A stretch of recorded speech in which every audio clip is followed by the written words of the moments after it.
Well, is Mitt feeling misty for Christie? Well, not quite, but Mitt Romney seems to be saying enough of this conservative pile-on over Christie and on Christie. Mitt Romney telling our own Chris Wallace that he is responsible for losing to Barack Obama. Mitt Romney, not Chris Christie, not the New Jersey governor famous for his Hurricane Sandy embracing of Barack Obama. I'm not going to worry about how Chris was doing what he thought was best for the people of his state. I lost my election because of my campaign, not because of what anyone else did. We have to do a better job bringing minority voters in to vote for Republicans. And that's Hispanic Americans, African Americans, other minorities. We've got to do a better job. Well, does the loser have some good advice for how the next Republican nominee can turn things around and be a winner? Ron Meyer, Monica Mehta, and Julie Roginsky are here. Ron, should Republicans take his cue? Yeah, absolutely. I think he actually has some good points. Despite losing, he actually has some good retrospection on this. The fact of the matter is, we didn't door knock in emerging communities, especially in places like Northern Virginia and Ohio, where we got hammered.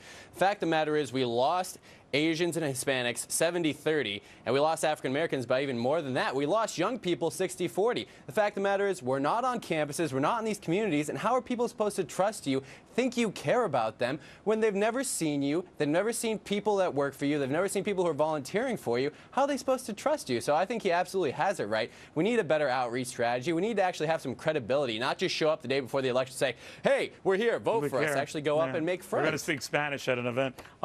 You know, Monica, the one thing I thought of listening to Governor Romney was, I don't care whether they're on the left or right, he's a class act, I think. But having said that, absolutely. I do think that there was something that what he said about Chris Christie, he was almost sending out a warning.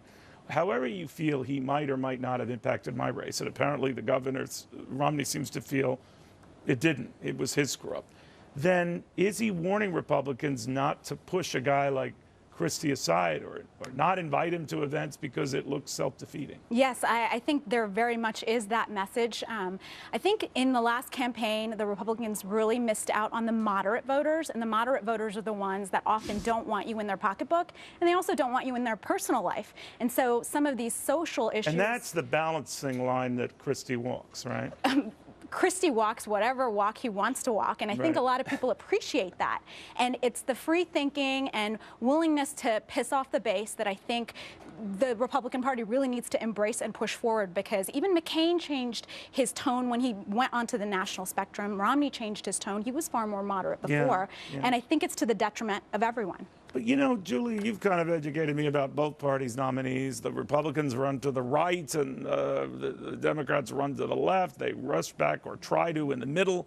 But the more they kind of pull this sort of stuff, I think what Romney seems to be saying is the Republicans certainly risk the mainstream voter, the moderate voter.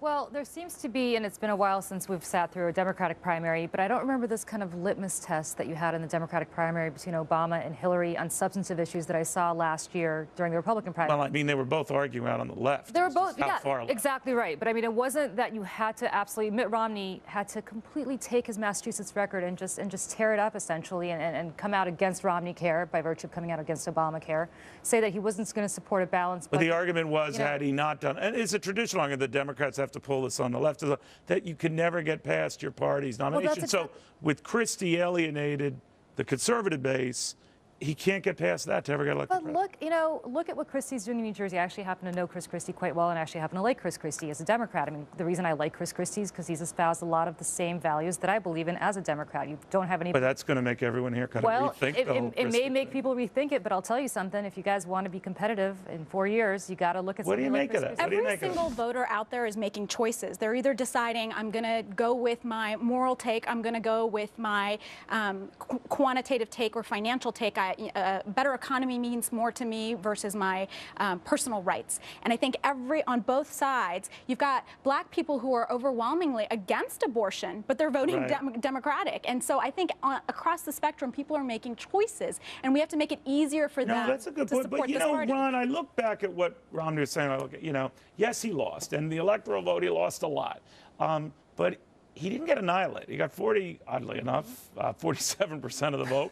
But having said that, it was not as if it was a landslide. So I'm wondering if they're, for lack of a better term, Republicans are mea culping too much here. What do you make of that?